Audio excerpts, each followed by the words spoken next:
जय जोहार संगवारी हो, स्वागत है आप सभी का दैनिक छत्तीसगढ़ चैनल पर। छत्तीसगढ़ के प्रादेशिक समाचार का आपका सबसे भरोसेमंद और पसंदीदा जो चैनल है वो है दैनिक छत्तीसगढ़। तो चलिए दोस्तों, आज की सबसे पहली बड़ी खबर से शुरुआत करें, जहां पर आपको जो सबसे पहली बड़ी खबर हम आपको बताने वाले हैं वो आपके लिए सकारात्मक जो खबर है वो साबित होने वाली है, क्योंकि राज्य में जो 4752 महामारी मरीज के जो मरीज थे महामारी के वो स्वस्थ हो चुके हैं। तो अपने आप में एक बहुत बड़ी संख्या में जो मरीज हैं वो स्वस्थ हो चुके हैं। ऐसे में एक और नेगेटिव इम्पैक्ट भी है, जहां पर 2434 जो संक्रमित नए मरीज हैं उनकी पुष्टि भी बीते 24 घंटे में हुई है, जहां पर प्रदेश में एक साथ जो है 4752 लोग स्वस्थ हुए हैं। वहीं दूसरी ओर 2434 नए मरीज हैं उनकी पुष्टि भी हुई है। वही दोस्तों, आपको बता दें कि प्रदेश में अब तक 93,351 लोग टोटल अभी तक महामारी वायरस की चपेट में आ चुके हैं, जबकि इनमें से सर्वाधिक 29,000 लगभग 30,000 के जो मरीज हैं वो अकेले रायपुर जिले में संक्रमित पाए गए हैं। जबकि प्रदेश में अभी तक 35,850 मरीजों को विभिन्न अस्पतालों में जो उनका उपचार है वो चल रहा है। जबकि खुशी की बात यह है कि 56,773 लोग अब इस बीमारी से उबर चुके हैं, यानी कि स्वस्थ होकर अपने घर को वापस लौट चुके हैं। तो चलिए दोस्तों, आज की अगली बड़ी खबर की ओर बढ़े, जहां पर एक नया कॉन्सेप्ट जो है छत्तीसगढ़ में तैयार हो रहा है, जहां पर इस हिसाब से बैंक डकैती, गैंग किडनैपिंग जैसी घटनाओं से जो पुलिस की क्रैक कमांडो टीम है जिसका गठन अब यहां पर होने वाला है छत्तीसगढ़ में पहली बार, तो इन सभी घटनाओं से जो पुलिस है वो निपटने वाली है। दिल्ली मुंबई की तर्ज पर भी रायपुर दुर्ग में जो नई पुलिसिंग है वो यहाँ पर स्थापित होने वाली है, क्योंकि डीजीपी ने जो है नई टीम के लिए बायोडाटा मंगा दिया है और साथ ही साथ जल्द ही इसका जो अनावरण है वो कर दिया जाएगा। और साथ ही साथ जो गिरोहबाज हैं जिनके द्वारा किए जाने वाले जो अपराध हैं उनसे निपटने के लिए रायपुर और दुर्ग की पुलिसिंग में जल्द ही बड़ा बदलाव देखने को मिल सकता है, क्योंकि दिल्ली पुलिस और साथ ही साथ मुंबई पुलिस के साथ कुछ विदेशी कॉम्बैट टीम की तर्ज पर डीजीपी जो डीएम अवस्थी हैं छत्तीसगढ़ के, तो उन्होंने ऐसे अपराधियों के लिए नए कॉन्सेप्ट जो है छत्तीसगढ़ पुलिस द्वारा तैयार किया जा रहा है। जल्द ही ये कार्य अमल में लाने वाले हैं। तो दोस्तों, आज की एक और अगली बड़ी खबर की ओर बढ़े, जहाँ पर मुख्यमंत्री भूपेश बघेल की एक बड़ी घोषणा सामने आई है, जहां पर नए सत्र से प्रदेश के सभी ब्लॉक में जो है सरकारी अंग्रेजी मीडियम स्कूल खोलने की तैयारियां की जा रही है। ऐसे में शिक्षकों की जो भर्तियां हैं अक्टूबर तक पूरी हो जानी है। ऐसे में आपको बताते चले कि पेरेंट्स ने कहा है कि पेरेंट्स लगाने के लिए एडमिशन के लिए अप्रोच जो है वो होने वाले हैं। ऐसे में मुख्यमंत्री भूपेश बघेल ने बुधवार को एक बड़ी घोषणा करते हुए कहा कि आगामी शिक्षा सत्र से राज्य के सभी ब्लॉकों में सरकारी इंग्लिश मीडियम स्कूल शुरू किए जाएंगे। ऐसे में उन्होंने शिक्षा अधिकारियों को वर्तमान जिलों मुख्यालय में जो भी काम शुरू हो रहे हैं, तो 51 स्कूलों के साथ साथ 146 ब्लॉक इंग्लिश मीडियम स्कूलों के लिए समांतर जो प्लानिंग है वो करने को कहा है। यानी कि जितने भी ब्लॉक है छत्तीसगढ़ में, तो हर एक ब्लॉक में जो है सरकारी इंग्लिश मीडियम स्कूल खुलने वाले हैं। तो चलिए दोस्तों, आज की एक और अगली बड़ी खबर की ओर बढ़े, जहां पर जो सीरो सर्वे का जो अभियान है वो अभी तक चल ही रहा है। ऐसे में इसी कड़ी में एक और जो अभियान है वो 3 जिलों में जो है अभियान सर्वे जो है वो चलाया जाएगा। इसके लिए लोगों के जो सैंपल हैं वो लिए जाएंगे, जहां पर आपको बता दें कि अब तक जो है कुल टोटल 7 जिलों से लगभग 3500 सैंपल जो है संकलित किए गए हैं।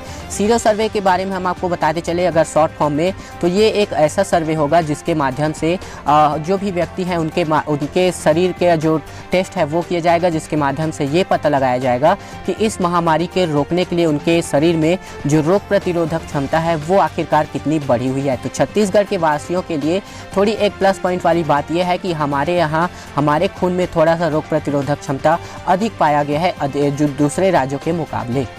ऐसे में इसी कड़ी में जो 7 जिलों से सैंपल कलेक्शन का जो काम है वो पूरा हो चुका है। अब आगे के जो प्लान है उसके मुताबिक से 3 और जिलों में इसका जो काम है वो होने वाला है, जो सर्वे है वो होने वाला है। तो चलिए आज की एक और अगली बड़ी खबर की ओर बढ़े। इससे पहले हमारी एक छोटी रिक्वेस्ट है आपसे कि अगर आपने इस चैनल को अभी तक से सब्सक्राइब नहीं किया है तो इस चैनल को तुरंत से सब्सक्राइब कर लीजिएगा। उसके बाद बेल आइकन को दबाकर ऑल नोटिफिकेशन को जरूर ऑन कर लेना। ये छोटा सा काम आप अपने भाई के लिए जरूर कर दीजिएगा, ताकि हमारा भी मोटिवेशन मिलता रहे, हम भी अपना काम लगातार मेहनत से करते रहें। दोस्तों, अगली बड़ी खबर की ओर बढ़े, जहां पर महामारी से जो लोग हैं वो परेशान हो रहे हैं।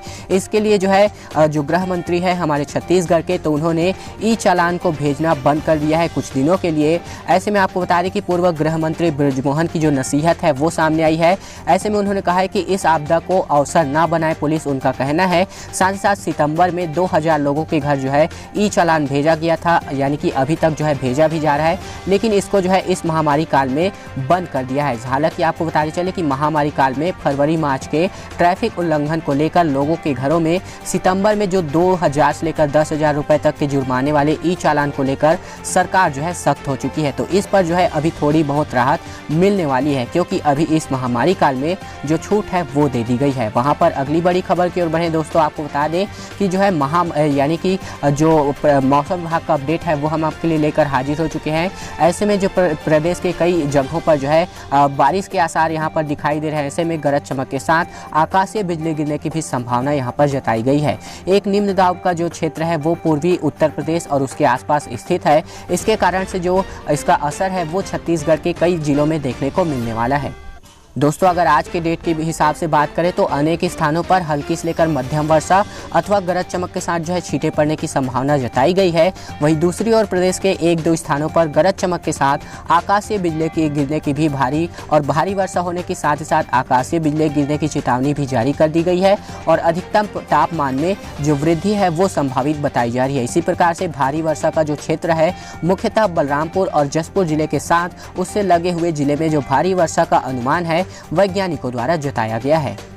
दोस्तों अगली बड़ी खबर की ओर बढ़े, जहां पर कृषि सुधार जो बिल है उसका विरोध के चलते यहां पर मुख्यमंत्री भूपेश बघेल भी मैदान पर उतर चुके हैं।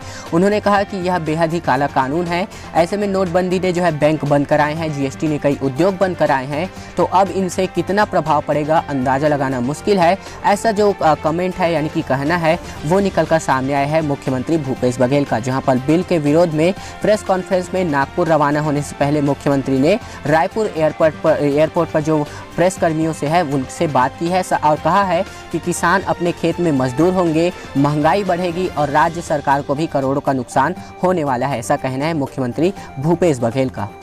दोस्तों अगली बड़ी खबर की ओर बढ़े इससे पहले हमारी एक छोटी सी रिक्वेस्ट है, इस चैनल को सब्सक्राइब जरूर कर लीजिएगा, साथ ही साथ इस वीडियो को एक लाइक जरूर कर देना। हमारी मेहनत का फल आपके लाइक और सब्सक्राइब में ही छिपा होता है। दोस्तों अगली बड़ी खबर में आपको बता दें कि बिलासपुर एयरपोर्ट का जो काम है अधूरा काम वो अक्टूबर तक पूरा कराए जाने को लेकर जनहित याचिका पर बिलासपुर हाईकोर्ट ने यहाँ पर आदेश जारी किया है। तो ये तो बिलासपुर हाईकोर्ट का जो आदेश है वो पारित हो चुका है। अब देखना ये है कि जल्द से जल्द जो काम है कितने दिनों में शुरू होने वाला है। ऐसे में बिलासपुर में एयरपोर्ट की मांग को लेकर के पत्रकार कमल दुबे और छत्तीसगढ़ हाईकोर्ट प्रैक्टिसिंग के बार एसोसिएशन की जनहित याचिका की जो सुनवाई है उसके पश्चात से आदेश के लिए सुरक्षित याचिका में जो है आदेश यहां पर पारित कर दिया गया है, जहां पर बिलासपुर हाईकोर्ट के मुख्य न्यायाधीश जो कि जस्टिस रामचंद्र मेनन है एवं जो पीपी साहू है तो उनकी खंडपीठ ने ये आदेश पारित कर दिया है और कहा गया है कि जो अधूरा काम है अक्टूबर तक के लिए इसको पूरा करने के आदेश जारी कर दिए गए हैं।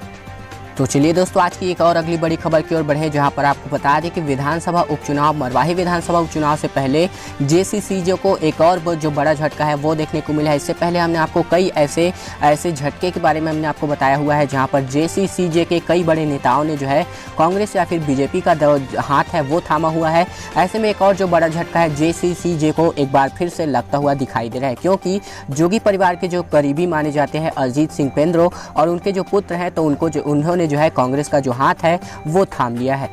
इसी बीच मरवाही विधानसभा उपचुनाव को लेकर प्रदेश के सियासी गलियारों में हड़कंप मचा हुआ है। साथ ही साथ राजनीतिक दलों के नेता लगातार यहां अपनी जीत का दावा पेश कर रहे हैं। आखिरकार जो उनका दावा है कितनी सच्चाई है, उसमें कितनी हकीकत है, वो पब्लिक उनको बता ही देगी। चलिए आज की अगली बड़ी खबर आई है, जहां पर राहत भरी खबर ये आई है कि वनांचल के 67,000 से अधिक बच्चे कुपोषण से मुक्त बताए जा रहे हैं। अच्छी बात यहां पर ये निकल कर सामने आई है।